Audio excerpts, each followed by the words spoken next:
take my glasses off. So if it says you're live this way, then I'm good. Well, you'll see when it comes up if it's wrong. Yeah, no, you're horizontal. Okay. Heidi says hello, sewing friends.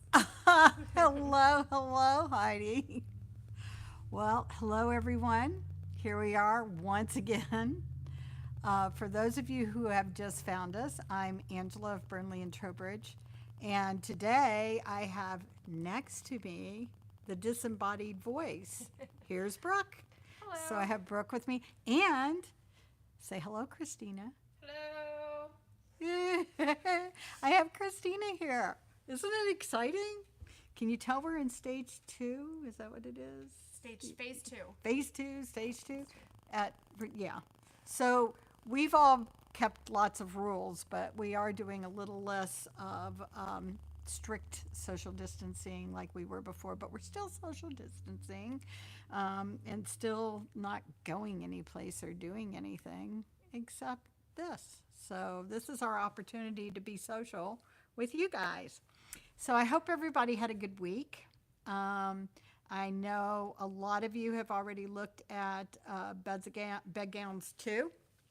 So you're well on your way to sewing your first bedgown. And I noticed we had an uptick of people that were coming in and saying, whoa, wait a minute, that looks like fun. So we've had a lot of new people on board, which are now sort of catching up. Although catching up is not a thing. Remember, it stays on YouTube like till YouTube doesn't exist or something. I'm not real sure how that will work, but for a long time anyway. So basically, I had said last week we talked about different methods of making your bedgown, where you could do a fully lined bedgown or you could line just the cuffs. So I'm busy working on just lining my cuff, and Brooke, and I hold it up because it's so pretty. So this is the outer fabric, and Yeah. I'm lining it with Our red check. this.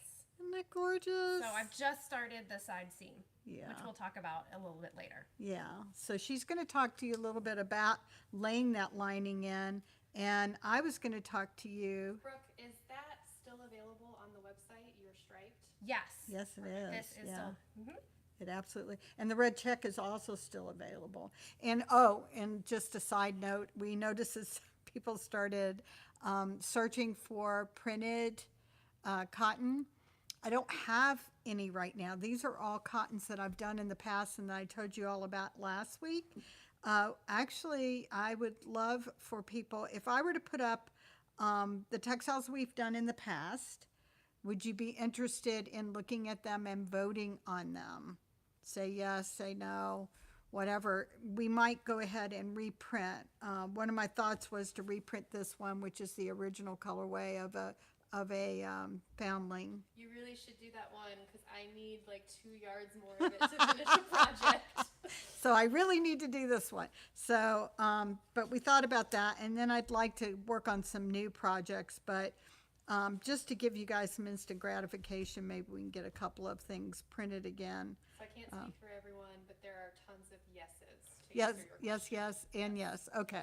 All right. So that sounds good. So like I said, last week I told you that we could look at just lining the, what?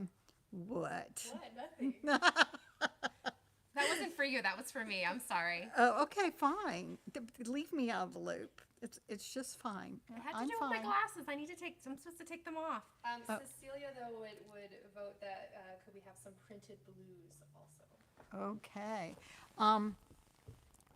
Did any of you out there get the spotted blue and Pomona green when we had it in stock? See if anybody answers to that, because I'm just curious. Colorway, it's always hard with colors. I'm getting yeses. Okay. It's always hard with colorways to know what people want. I know people love blue, and I do have documented blueprints. I also have a lot of red. And in I'm documents. always happy when you get red. Yes. But I So- did like that blue one you had like a year or two ago. It was you had purple or you had blue. the flower on the Yes, white ground. the double flower. Yeah, the double flowered print that I showed you guys last week. That's one I've considered going ahead and reprinting again. So that might be an Request option. for the Pomona green. Okay, well, I'll tell you what. What I can do is we'll put together some type of a little Google document that will have. Can we put images on a Google document, Brooke? Yes. Sweet. I We think. will have. She thinks. Oh, you mean So, a Google like form? yeah, a Google form so that they can go and vote. So if we did something like that, we'll figure something out that you guys can vote, and we'll put a few choices up and see what comes of it. Let you guys decide what we print. And possibly we might even be able to add it into all the things that are supposed to be coming to us now that, well, India is only a little bit opening up. So it's been a slow drag. And now we're into monsoon season. So they do a lot of work outdoors. So that's impacting our getting things done. But our manufacturer is working really hard to get us product here. So anyway, I'm going to go back to my little lined cuff here. It was funny. Brooke and I went through some of my images from the foundlings and looked at all the different cuffs. Can't tell you how many cuffs we found that were unlined, but we also found fully lined, and we also found turned up. So this was heavier fabrics, and they were basically finishing the edge and then attaching the cuff or the extension in a different fabric and attaching it in a way so that when they turned it up, there was a finished edge on the edge of the cuff, and you saw a finished top of the cuff. In other words, you didn't see the hem, you saw the finished piece. So that was kind of interesting. This particular one, I can't do that because the fabric is so light, so I'm lining it. And I'm basically laying it in the way you would lay a lining in, and I'm starting by doing a sleeve, which is one of the kind of traditional ways of doing a sleeve. I wonder if we could do this as a magic sleeve and then attach the whole thing. I wonder if that's possible. I haven't tried it, but traditionally you can go in and you can take your lining layer and your fashion fabric layers and stitch them all together, okay, with your running back stitch, and then leaving just this part, this last piece or last hemline or seam line of your lining loose. After that's done, you can take that and lay that loose part over your stitch line, turning the edge in,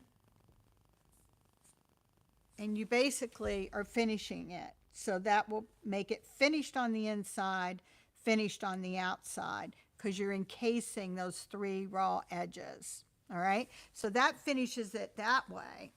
Then up at the top, I've already joined it, right? I've joined it here, so I'm turning that edge, and I'm going to hem stitch that all the way around, or fell stitch it all the way around.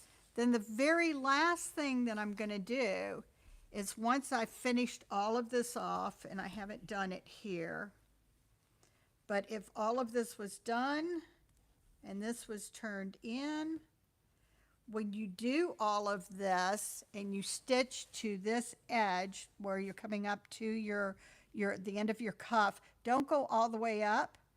Do it, leave about a ½ inch, 3/4 of an inch loose. And that way you can take all of this and turn your fashion fabric in and your lining in and fell them. So that gives you a finished edge on the bottom as well. So it's not difficult to do. Once that's done, then when this is worn, it will allow me to, well, I've got it inside out. Hold on. It will allow me to turn the cuff up and have this alternate fabric show up, which is really pretty. The same thing can be accomplished with your lining, so you're going to get that type of effect. Oh, nice. Right? So the same thing, and pay attention to the way your pattern runs. I wanted to make sure that my pattern would show going up on my cuff. When it's fully lined, you can have this same thing if you fully line your sleeves.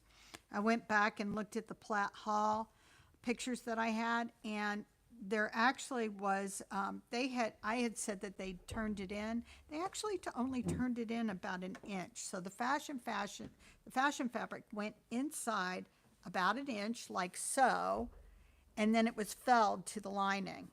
So it was just another treatment. There are several different types of treatments that you can do, and that's just one of many. So, did anybody have questions at this point? Because I know I've had a few people write me personally asking things, but I don't know that anybody has any. You guys are all just sewing. I think there are some people that have already gotten their bedgowns done, as a matter of fact. Is that supposed to be for me? Yes. So I don't drink out of the iron again? No drinking out of the iron. Okay, all right, if you insist.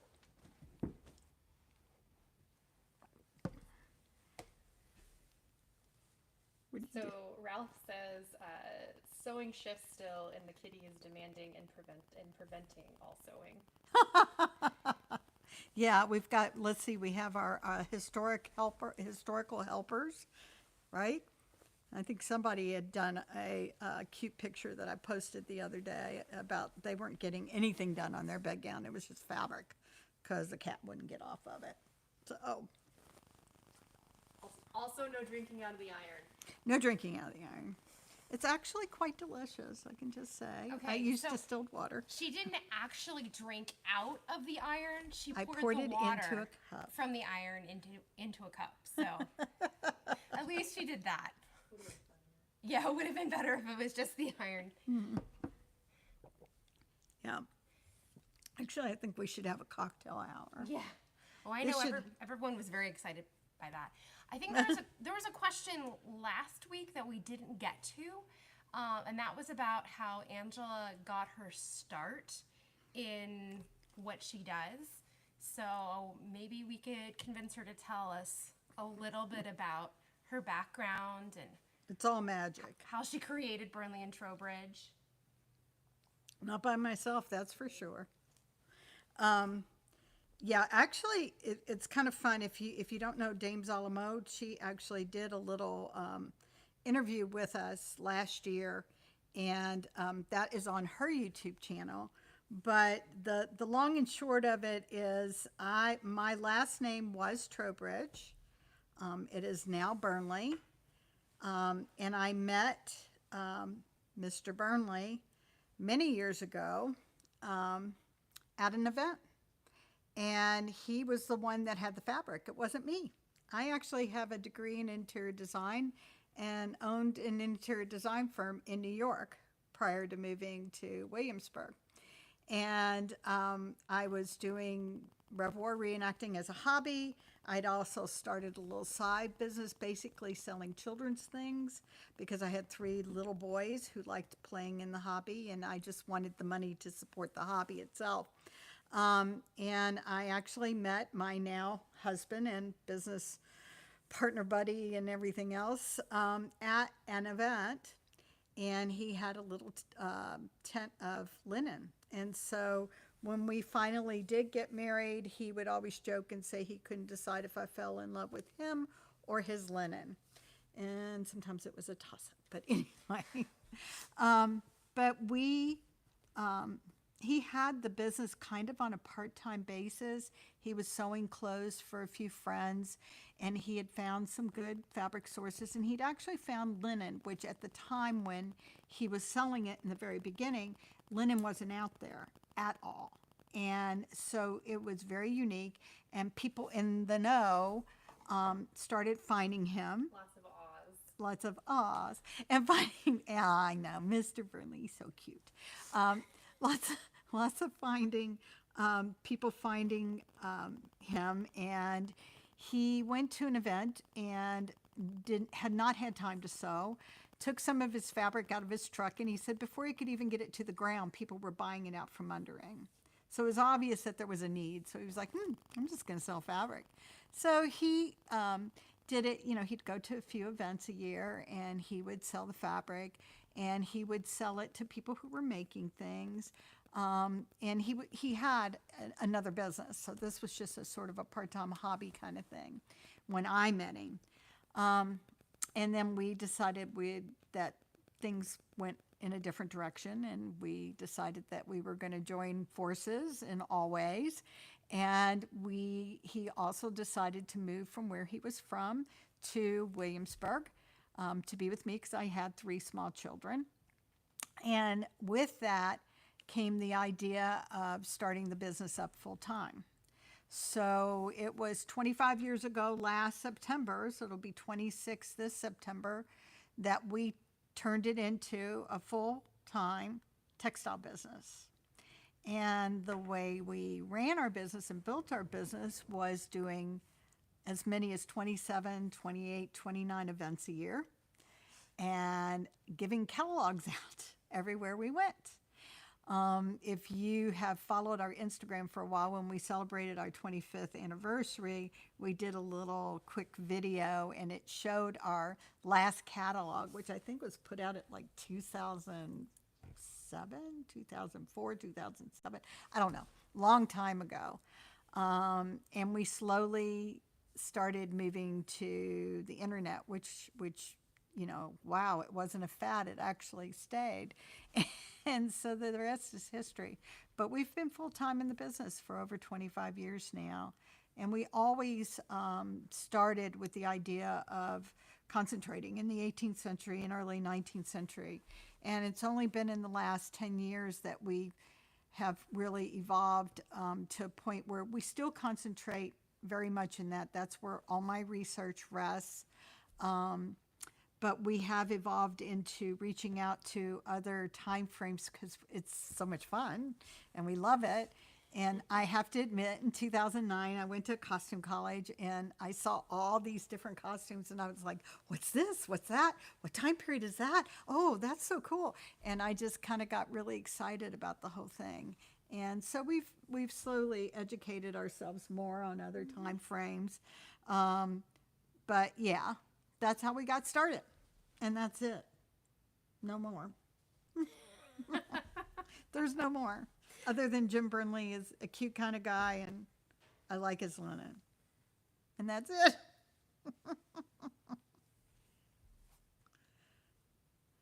So Brooke, Yes. did you want to show them how you're doing your laying your Sure. lining in? Yeah, so about to lose my thread. So I basically laid the right sides together for the side seam. And so I've laid right sides together, and because I'm lining it, it's very easy with stripes to match my stripes up. I don't have to worry about the staggering or anything for the side seam.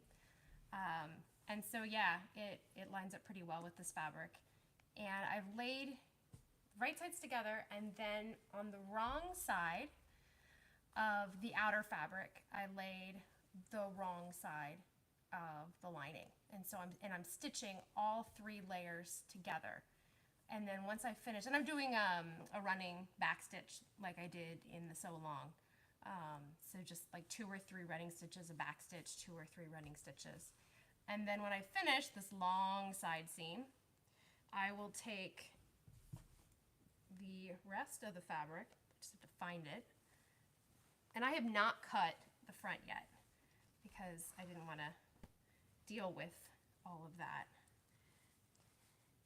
Once I finish stitching up the entire side seam, I'll take the rest of the lining and I'll bring it around, and I will turn the raw edges towards the outer fabric, and I can fold the lining and I will pin it here, and I'll fell the lining down. Which is what I did on mine as well. So, and that way it will be able to fold this back for the cuff on the outside, and we'll have the stripe.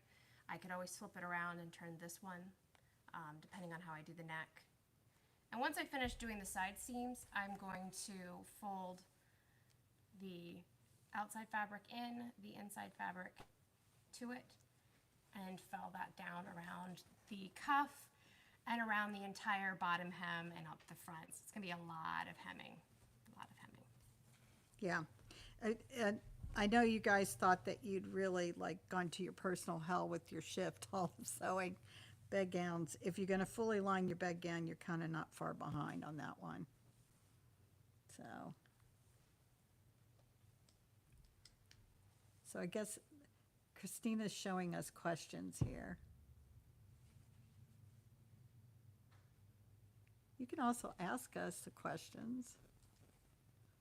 Oh, I'm gonna give it to your green. Yeah. Okay, you can do that So too. the question was if this way of doing this lining is documented. And yes, we have seen this.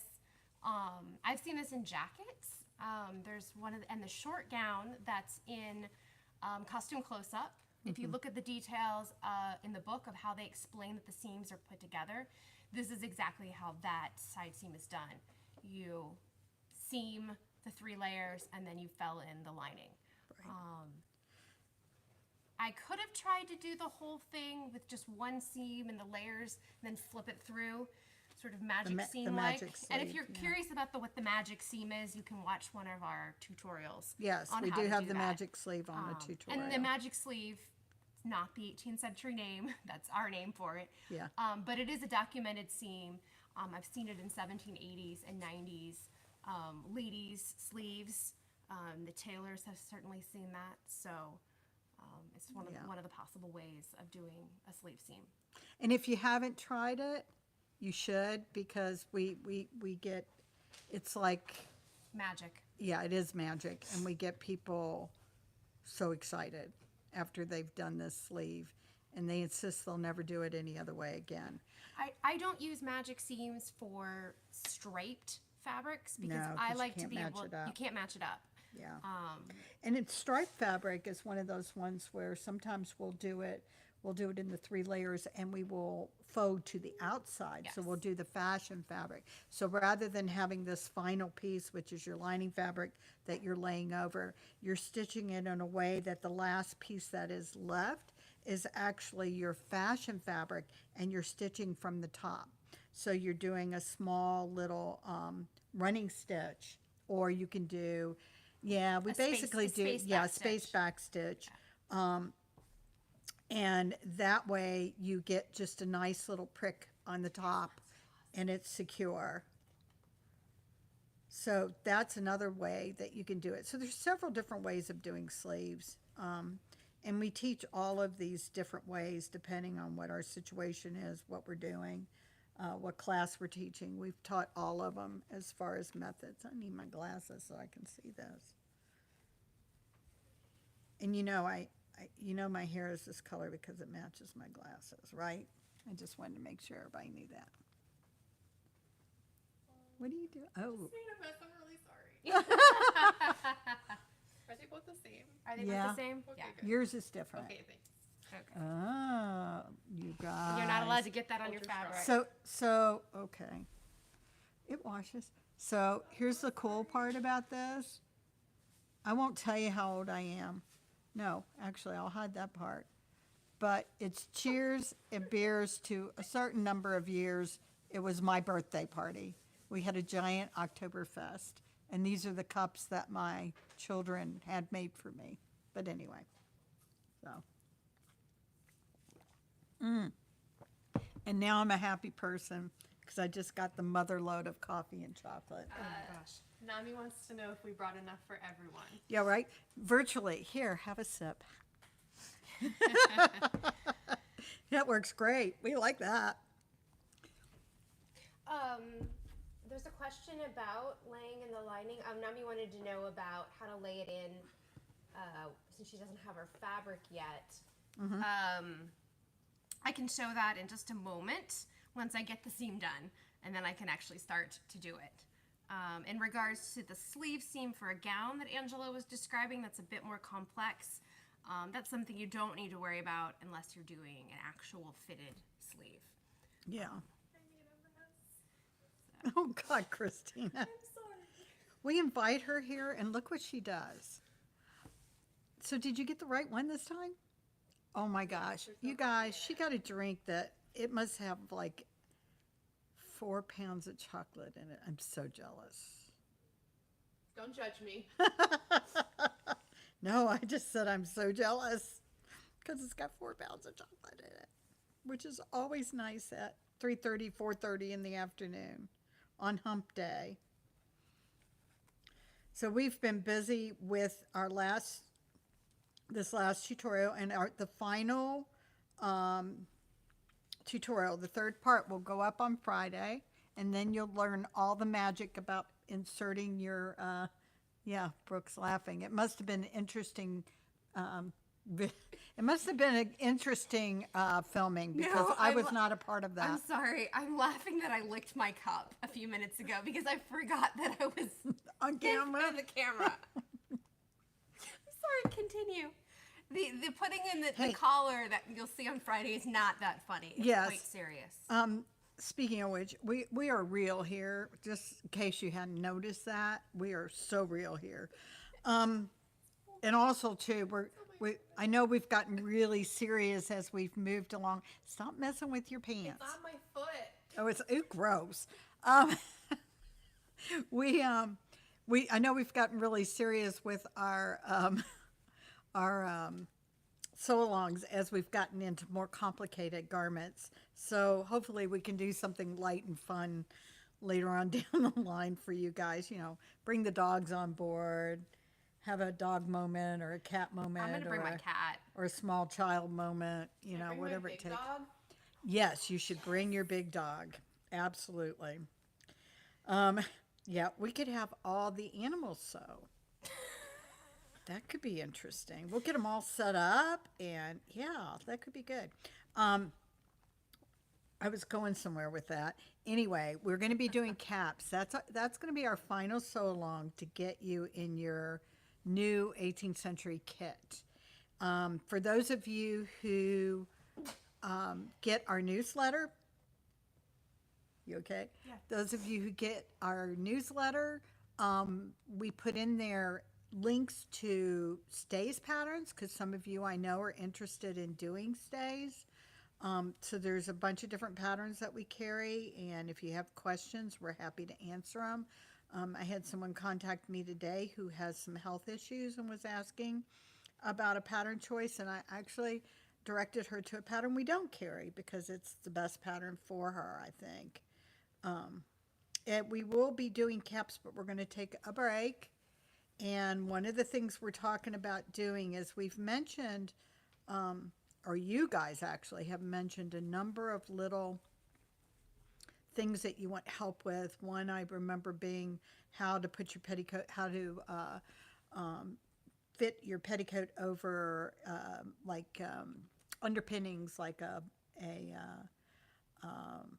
split rump. yeah, split rump or peignets or whatever. But we figured we could help you with that. That was one we thought of. And there were several others that we talked about. So we will probably do another thing where we list a few things that we think we can film for you in the interim, and have you guys vote on that too. And that will be in our Instagram stories. You Lisa got a question? wants to know, after all of these online things that have come out to help everybody, what is next? Oh, so what is next? We're living in a new world, you guys. There's one thing that's next that I'm going to go ahead and make. Why are you staring at me? Oh, yeah, that's fine. Okay, I'm going to go ahead. I have to get a high five or a thumbs up. I'm going to make an announcement. Christina, exactly. Christina's been doing filming for us for a number of years now. It's been 4 or 5 years, right? 5? Wow. 5 years. And the pandemic had this really wonderful bounce effect. She was at home. Part of the time she was unable to work because of Colonial Williamsburg's policies. And she was able to do more for us. So like we said, we had those 3 in the can, and we were able to go ahead, and she was able to go ahead and edit them and get them out for you. And then we were able to add 3 to them, or 2 to them. We haven't done the third one yet. And with all of that, we kind of came to a realization that we really need Christina. And so as of Monday, Christina will, yes, as of, well, yeah, next This Monday. coming Monday. This coming Monday. It's only a few days away. As of this coming Monday, Christina will be joining the Burnley and Trowbridge team. Yay! Yay! So we're really excited about that. So we're really happy that we're gonna have Christina on board full time. Obviously, she'll be handling our YouTube channel. She's also going to be learning all the good ins and outs of the business, as Brooke has been doing, and Making lots of swatch packs. yeah, there you go, swatch packs, woohoo! But she's going to learn all the ins and outs and become part of the team, and we're super excited about it. So welcome, Christina! Yay! There's lots of yays. Yay. As there Yeah, should be. we're really happy. We are. That's why she has mermaid hair. That's why I have mermaid hair. Only not as good a mermaid because I don't have pink. I will not. I didn't ask for pink. No, I don't want pink. I will not have mermaid hair. It's not going to happen. Why? So You boring. do you, bae. Yeah. I'm going to have gray hair. Brooke and Brittany, they're not going down that road. No. Angela, I can't say it on video. No, you can't. Okay. I don't give a, yeah, that. So I do what I want. Anyway, so I've made my big announcement. Have I done my whole list? Brooke, blah, blah, blah. Did the beginning. I've done everything. I don't have to do anything else. Now it's your turn. Ooh, I might think about purple. I'll consider it. Yeah, I'm Perhaps. thinking, I've got a nice purple. I'm actually Ooh. thinking about purple for next time around. Ooh. Yeah, I am. So, I'm about to start laying in the seam for the lining. So let me flip this around and get it pinned, and then show, as long as I get the right way flipped around. There's just so much fabric here. Yeah. I'm really glad I'm not doing That's why you're doing a lot of stitching. a man's wrapping gown. That would be. Oh. We'll see. Let me just get this. That reminded me, as you're doing that, have any of you out there gone ahead and done the full ladies wrapper using the bedgown pattern? Because I know a couple of people had asked me about it, and I was just curious if anybody went down that road. I mean, I know a lot of people have been making, a lot of ladies have been making wrapping gowns. People are mostly just talking about how Brooke would look really nice with purple hair. Thank you. It's the important things in life. I wish I could do some kind of like red or scarlet highlights, because red is my favorite color, but I don't know if you can really dye like a bright cranberry. Oh, can I please do that? We're going to have so much fun. By the way, you guys, Christina's the one that did my hair, so yeah. I'm still not going to hair salons. I'm still a little bit freaked out by that, but yeah, Christina did my hair. All right, so for the side seam that I mentioned earlier, that after you get it stitched through the 3 layers, then you can take your lining and fold it, pull it around. I'm just gonna fold under like 1/4 of an inch, and I will pin it. I can hear Jim. I can hear Jim too. He sounds like he's having a good time. It's probably down there with the guys. Yeah, yes. Yes. So I'm gonna use my pins. I'm not gonna have to baste this. No basting is required here. I know a lot of you think that Christina and I try to come up with as much basting as we can possibly make you do. And yes, I will obsessively make sure that my lines match up, because why not? I am not gonna stitch through all the layers the first inch. Nami says I'm gonna get you for not basting. She's right. What? Why would you? It's fine. Go ahead. Why would you baste this? No, just do it. Would you? Just do it. You would baste that down? might not base that. Okay. I might give that a pass.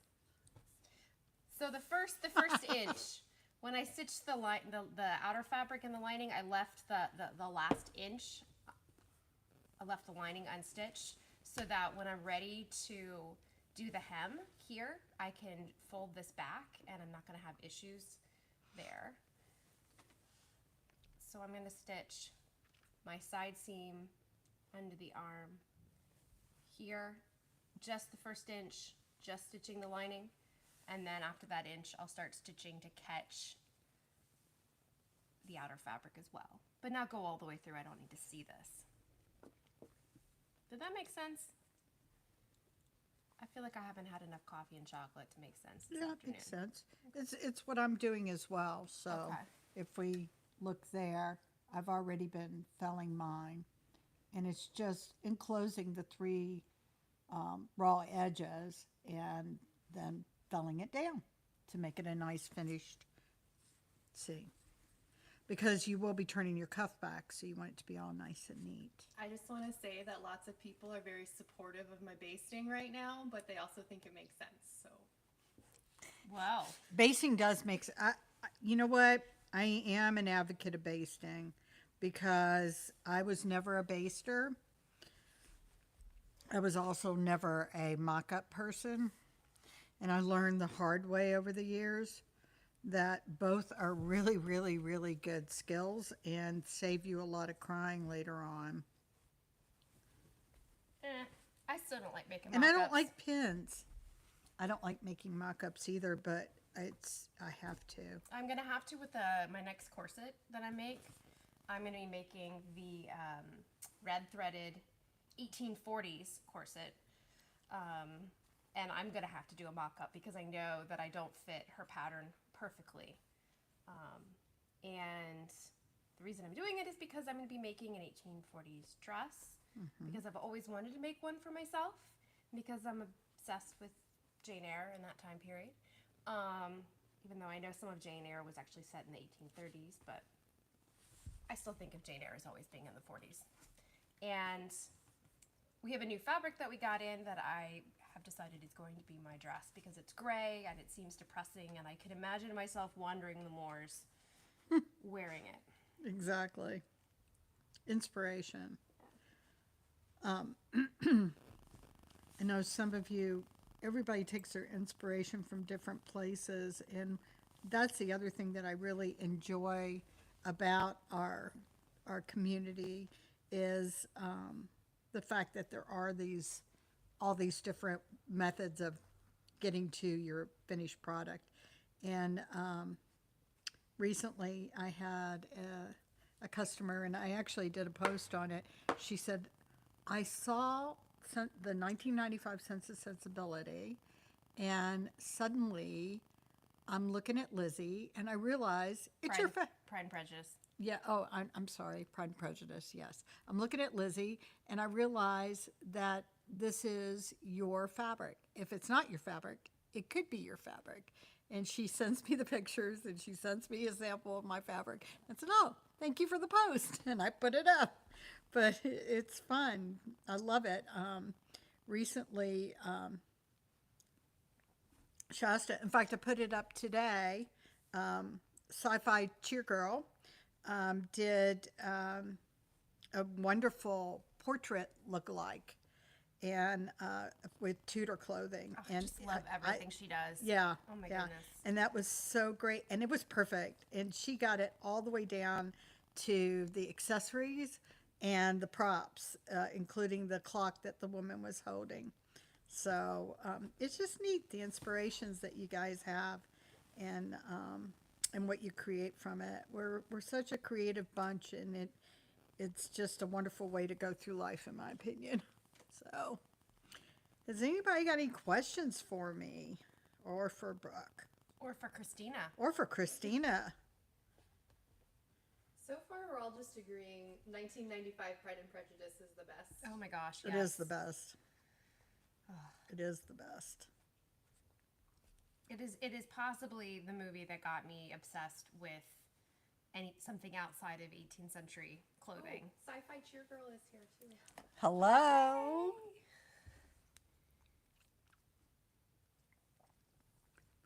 Okay. Is this really rude that we drink these on camera? I mean, everybody wants them, but They're really delicious. I want to know what Sci-Fi Cheer Girl's next project is. Yeah, right? Brooke, are you wearing your Maven apron right now? Yes, I am wearing my Maven apron made out of Burnley and Trowbridge fabric and Yeah. stitched by hand It is because stitched by hand. I felt like I had to just do that. And Angela made one that- too, but yeah. she doesn't wear it that often. No. Yeah, it's so comfortable and has pockets, and it is ever expanding, which is good since I am ever expanding. You are not. Anyway. The, Sci-Fi Cheer Girl says she's working on her bedgown. oh, yay. Great. Well, good. And listen, you guys, that's the big thing. You can see that Mabel here has been slowly acquiring clothing. Is that Right. her name? Yeah. What's wrong with that? I just didn't know that was her name. Yeah. Yeah. Mabel. Yeah. Okay. What do you guys call your dress forms? Like, Oh. yeah. Helga is my dress form at home. I don't have a dress form, but the one I used when I was living in Chile, one of them was Mary Queen of Scots. The other one had a male name, and I can't remember what it was. But it wasn't mine. Neither of them fit me.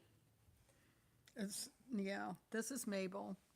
And yeah, Helga is at home. And, but Mabel's just like, she's just a dress form. Helga actually is was my body form. She needs a little bit of expanding. Everybody's sharing theirs now. Yay! Exactly. Oh, what great and if names. Twyla is on here, Helga is a little bit undersized now. Twyla, sorry, after all the work you put into it.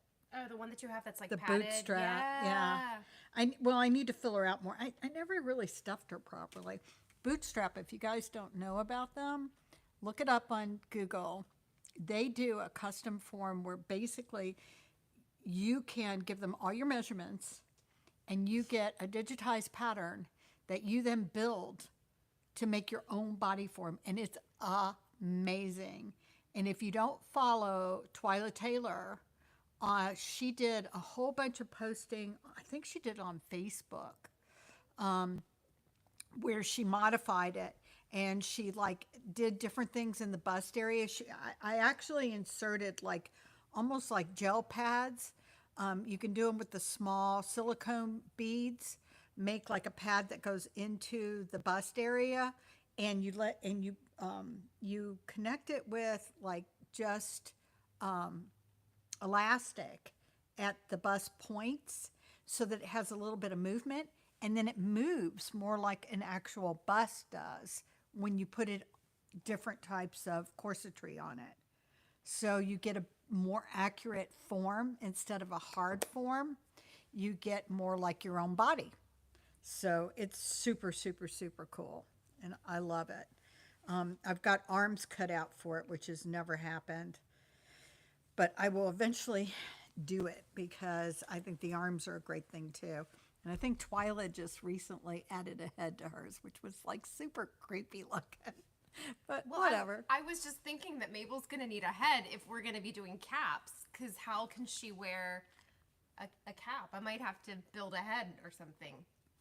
I got a foam head. We'll have a paint it to head. look like you. Ooh, At home. cool. What kind of head? I have a couple foam heads at home, I do too. different ones.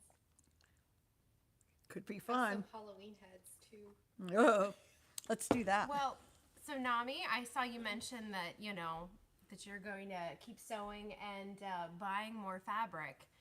This is my favorite part of the hour when Angela teaches us about fabric, because that's what she does.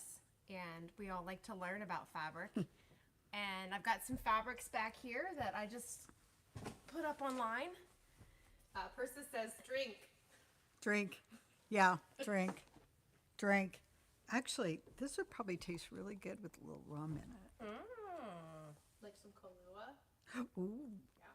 Yeah. Mm. All right, so We should do a Zoom meeting and have like the Burnley and Trowbridge cocktail hour. Sound like a plan, you guys? sounds good to me. Okay. All right, here are your fabrics. Here's my fabrics. and I have no idea what style numbers are, but we ended up, again, I am searching high and low, you guys. I'm giving myself a personal high five because it's killing me. I just, the whole, what do you call it? Words. My words stop around 1 o'clock now. They stop working. The whole supply chain has gotten a little bit iffy here, there, and yonder, but I've been really pushing and working to try and find good things. We have another little grouping. This first one is a really pretty dark green plush, wool plush. And you'll say, plush, you say? What do you mean? It basically was a finish. It was a brushed finish.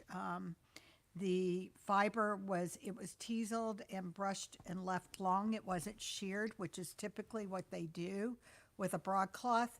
They full it, they teasel it, and they shear it to get a really smooth finish. And this gets a little bit of a longer fiber. It's not, it's modern. It's not 18th century, but it gives you this kind of velvety finish to the wool. And plush in the 18th century was something that was worn really by all social classes. You see it in breeches. You see it being worn as outer coats. You see it in livery. There's a lot of documentation for it being used for livery. So it's a beautiful wool. It's got a really smooth texture to it. It would be suitable for anything that you want to use a coating weight wool for. Can you talk a little bit about laundering wool? We actually have really good information on our website. If you go up to the top bar of our website, I don't know what it's called. It's like fabrics. It says fabrics care or something like that up in the top, and it talks about all our different textiles and how to take care of them. But when it comes to coating wools, you don't want to do anything to it unless you plan on changing it, because it will full. It will get tighter. If you're concerned about shrinkage, you can take your wool and put it into hot water. Do not put it into your washer and allow water to run on it, because if you look at wool, the fiber itself has like little claws, and the claws grab each other when it's agitated or heated. And any type of movement or heat or even cold sometimes will cause those little claws to grab each other and will start to tighten the wool up and thicken the wool. So you don't want to put it under running water, because then it happens at different rates. And if any of you have ever had the experience of putting a piece of wool in the washer only to have it come out all ripply, that's what happened. So it needs to all be submerged at the same time. Typically what I tell people to do with heavy wools like this is to submerge it in the bathtub with, boil some water, put that in, submerge it in the bathtub, let it sit in the tub until it's tepid, take it out. You can wring it to dry it off, lightly wring it, and then lay it flat to dry on some type of you can lay it on it, like a mesh frame or something like that until it's dry. If you hang it, it will start to pull and get out of whack.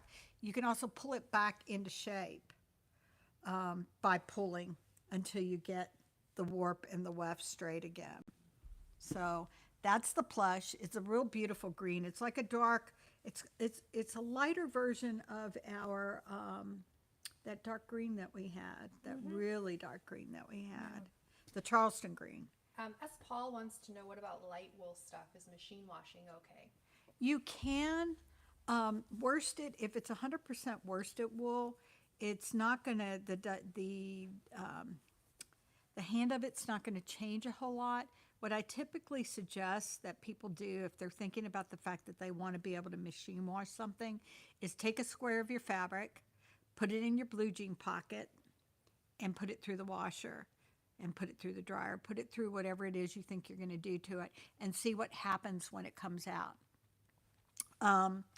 I have washed woolens, lightweight wools before. Some shrink more than others. Some don't shrink much at all. The harder the hand, in other words, the stiffer it feels, the more, I don't know how else to explain it. The harder the hand. That's a terminology, a fabric terminology. But the harder the hand, the less likely it is to shrink a lot or to change its character when it's been washed. But I do strongly suggest that you pre-wash a small piece just to see what's going to happen to it. This next one, that's that dark green, which is so pretty. This next one is just a lightweight wool stuff. It is, cashmere. It's the cashmere. It's the sand, Yeah. lightweight cashmere. Put my glasses. It is. This is also cashmere. And I remember last week I was looking at one and saying, this isn't just a wool stuff. This is cashmere. This is cashmere as well. It's got a light twill to it. It is lightly brushed. If you go to the web, there's a cashmere up there now, and I think you've put this one up now too, Yes. right? This one's up there. You'll see the definition that I wrote for it. There's also a link within that definition for a really good article that my good friend Roy wrote about cashmeres and about yearberry, who actually invented the cashmeres, which I told you about last week, and the fact that they were invented by all the people over in Trowbridge who were trying to compete with the people in Norwich, who were making these very light, beautiful worsteds. They were becoming more and more popular in the 18th century, and especially as the English, were colonizing in America and settling in places like Virginia, where you really don't want to wear this. You'd probably prefer to wear this if you're going to stick to your wool. And so this particular yearberry designed a way of making this very light cloth, which was unlike the broadcloths that the Wiltshire area was used to making. And this cloth was made from a woolen rather than a worsted wool. And it was very soft and it had a good hand to it. And it's interesting because when I was studying cashmeres when I was in Wiltshire, there was a South Carolina gentleman who bought like gobs of them. And you literally see these showing up in advertisements in the Southern papers within a year of him putting out his patent. So it quickly caught on and quickly became popular. And this is a pretty sand color. And sand was an 18th century term. And then I've got another, this one's gorgeous. This is a beautiful, like medium indigo blue stuff. Yes, 5 minutes. Okay, blue stuff, really beautiful. You'll love it. Lightweight. This is a worsted. It's got a pretty smooth hand to it. In fact, the fashion side of it almost looks like a satin.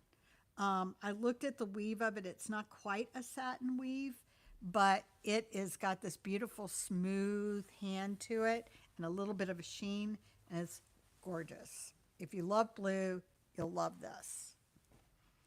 This one, I decided to call this clouded flannel. And clouded is a term that's used in the 18th century. It's using a combination of two different types, two or more types of yarns, or two or more colors of yarns, rather, to create this kind of mottled effect. And this kind of has that effect. There is a pattern to it, but it's so slight it's really difficult to see. But this is about a medium weight. It's very soft, very lovely. Would do well for cooler weather things if you're going to do, for example, a petticoat or anything like that out of it. Would also do well for later period stuff, a walking suit for a lady, a jacket from in the 18th century, trousers for a gentleman, a really hard-wearing lower class work gown for 18th or 19th century. So lots of things. This is the one that Brooke was after. This is again, a worsted. It's a really pretty light gray with a very light blue and sort of a pale yellow stripe running through it. It's not something that's obvious, but it gives it a soft coloring. Let me put it up to the camera. But it's really beautiful. It's got a real tiny little stripe. Again, it's a lightweight worsted stuff. It's got a smooth hand. It would work for almost anything. It is opaque. You can't see through it. But it's super light, so it would do well for a gown. It would be nice to sew on, do a petticoat, if you do things for men, it's a little light for breeches. I'd probably line them. It would do well for a waistcoat. If I was trying to make a coat out of it, it would have to have a very sturdy lining and good interfacing. This one, we don't have a lot of this, and it's in pieces. It's in 7-yard rolls. So I'm sure it's going to go out the door rather quickly. This is a beautiful mustard, plain woven wool. It is, it's really more of a light medium, I would say. It's heavier than our lightweights. It's got a coarser weave. I immediately looked at it and thought, 16th century, 17th century. Brittany looked at it and said Viking. And Viking. Brittany looked at it and said Viking. It has a definite weave.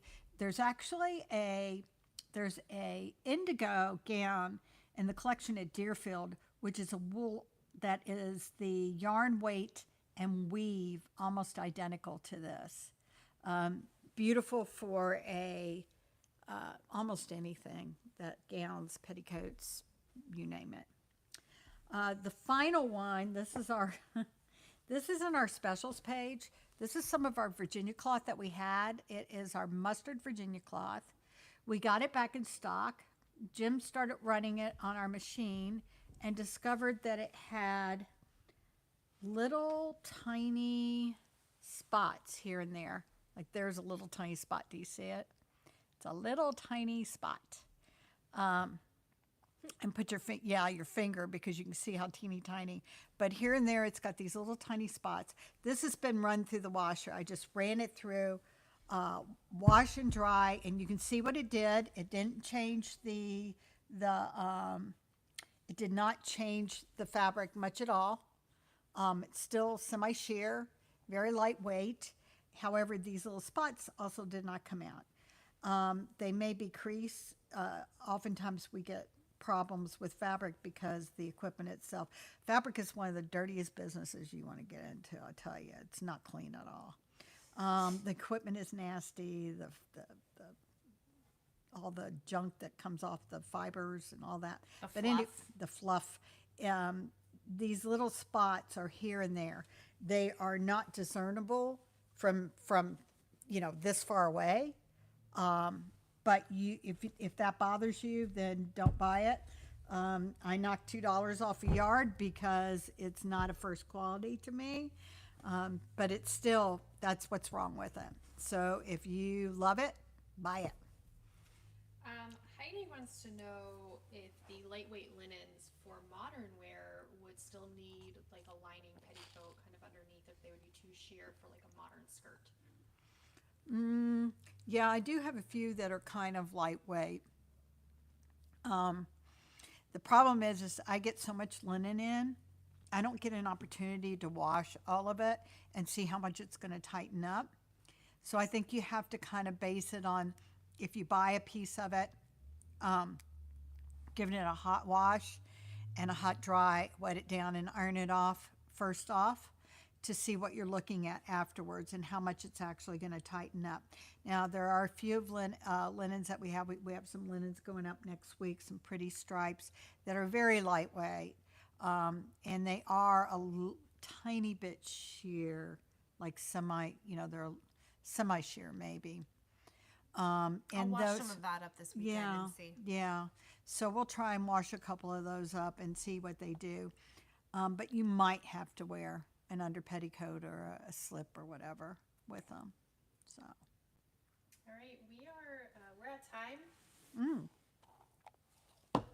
Well, Were there any final other questions? That was our kind of last question, or other questions kind of getting answered in chat. getting answered in chat. Okay. Everybody's All right. helping each other out. They're helping each other out. That's great. You guys, we really appreciate it. We're really glad you were able to join us. We're glad to be together. Yes. We're glad to welcome Christina officially next week. So next week, when we have our live, she will be here again. Maybe she'll show you her mermaid hair, and Might have new colors. you might have new colors. Yeah. After she did my hair, she kind of got possessed and started looking at all the colors again. But you guys, as always, we really appreciate your support. We are so glad that you're here. We're so glad that you're sewing. We're so glad that you're enjoying coming into the 18th century with us. And we will look forward to seeing you next week. Don't forget that Friday at 10 a.m. on our YouTube channel, we will roll out the final part 3, and you will learn how to insert your collar piece. And I'm hoping that we start to see lots of pictures of people with all their stuff on. So we will have to have like a grand finale where everybody puts on all of their pieces and we get lots of pictures and we can do like a little montage of it. That would be fun. So until next week, stay safe, stay well, and keep sewing, and we'll see you.